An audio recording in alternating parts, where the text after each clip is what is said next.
Hey everybody, Rob from Karma Comic Chameleon coming at you with another ProRevenge story, Summer Camp Revenge. Let's jump right in. This is my first post here, so apologies if something is out of whack. This happened close to 20 years ago, so my memory of certain parts is a bit hazy. It's a long story with some twists and turns, but the payoff is worth it. Now buckle up because we are going for a ride. I'm 16 and about to graduate high school. 2 weeks before the end of class, I get approached by a teacher and offered a position at a summer camp. We'll call this teacher Haram. Now, Haram is a family friend as both of my parents are teachers within the same school board and have quite a bit of seniority. Haram's focus was on troubled kids who couldn't function or succeed in a normal curriculum. He created a program within my high school to help these kids succeed learning trades. I was not one of his students, but I crossed paths with him in and outside of school. The job I'm being offered is as a waiter at an upscale Jewish summer camp. It consisted of setting up each dining hall before a meal, serving foods to the kids and staff, and then cleaning the dining hall after and prep for the next meal.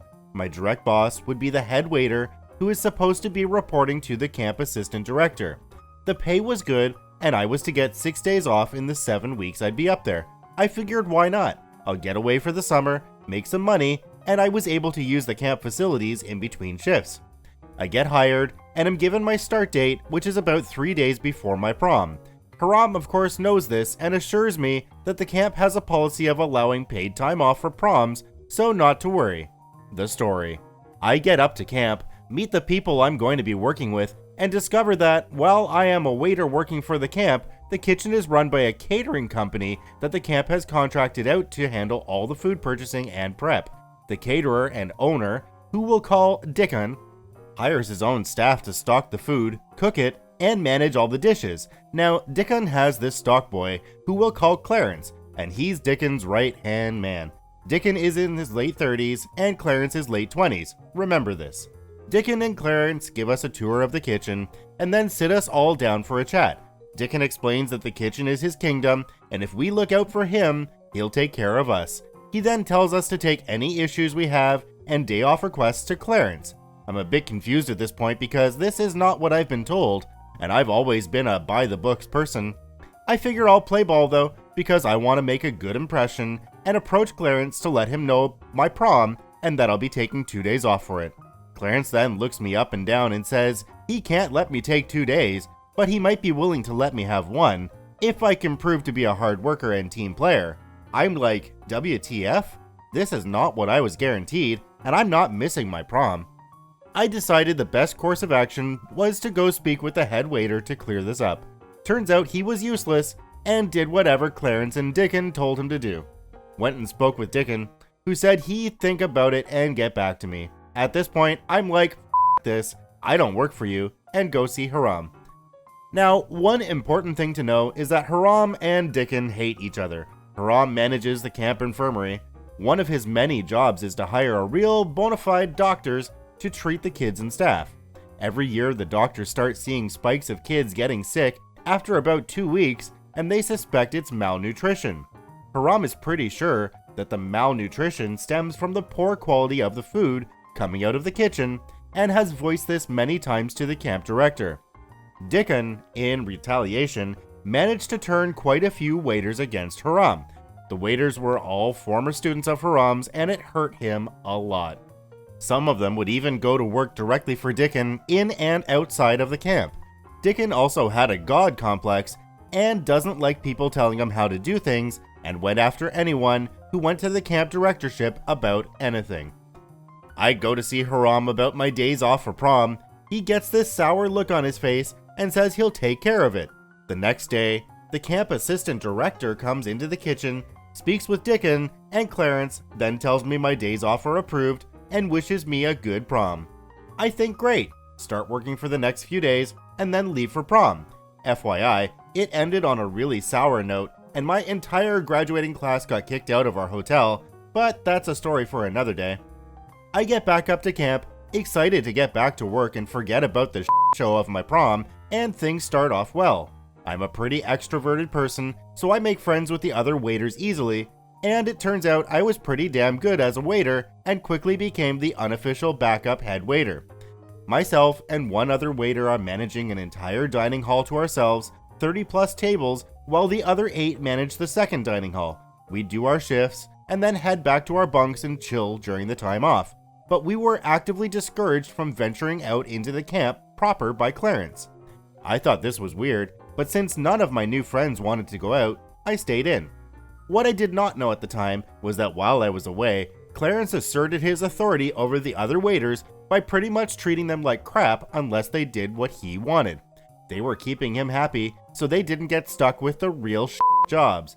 Another thing that I didn't know was that Clarence loved being the center of attention with the kids and hated someone taking the spotlight away from him.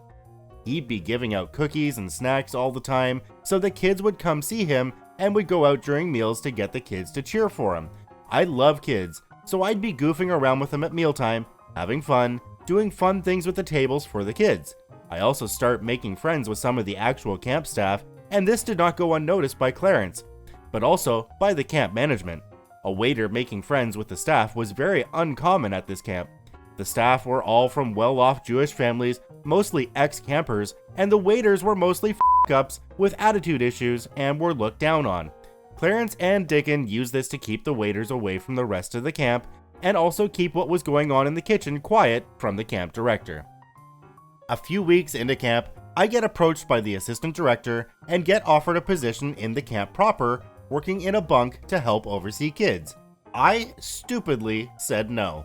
I was enjoying what I was doing and didn't want to leave my new friends. At this point though, no one has had a day off. Clarence is holding them hostage to get people to do more work for him, and we're getting tired. No one wants to go talk to him though, because they're afraid that they'll get stuck cleaning out the garbage compactor, the worst job. I go speak with him and get flat out told that no one has earned a day off and not to ask again. At this point, I'm starting to lose my cool with Clarence. This f***ing stock boy is not my boss, but is somehow refusing to let me take a day off and is treating my friends like crap. I was largely left alone up to this point. Around this time, Clarence pulls the stunt that crosses the line with me. All the waiters have rooms in a large trailer-like thing. Clarence comes in one evening, kicks everyone out of the trailer, and tells us he's going to search our rooms for stolen items. He puts on some rubber gloves and starts going through everyone's room one by one. People are freaking out, worried about what he's doing. So I get on the phone with Haram, and within 10 minutes, he and the assistant director come tearing over, demanding to know what's going on. He spins some BS about a cook complaining that something was stolen, and since no one admitted to the theft, he was searching our rooms. He's told to stop, that he doesn't have the authority, and any issues like that need to be brought to the camp director's attention. Once they leave, Dickon shows up, and him and Clarence sit us down and tell us that when they find out who went to the director, they would be sorry. I'm thinking something needs to be done, but everyone is too afraid to go speak to the only people who can do something about it, except me. I need ammunition, and I need backup. I spent the night thinking and plotting, and formed a plan. This plan would be rough on me, but the payoff was worth it. I knew I could count on Haram to back me up, but I needed something big for him to go to the camp with. His animosity with Dickon was well known in the camp, so it had to be something that couldn't be ignored. I had to push Clarence into doing something over the top. Step 1 was taking the spotlight away from Clarence with the kids and staff. I started venturing out into the camp, doing activities with the kids in my spare time, hanging out with the staff more, and doing bigger things during meals to entertain the kids and staff. They started coming to see me instead of him, and he hated it. I started getting the shittier jobs, having to stay later in the kitchen to clean.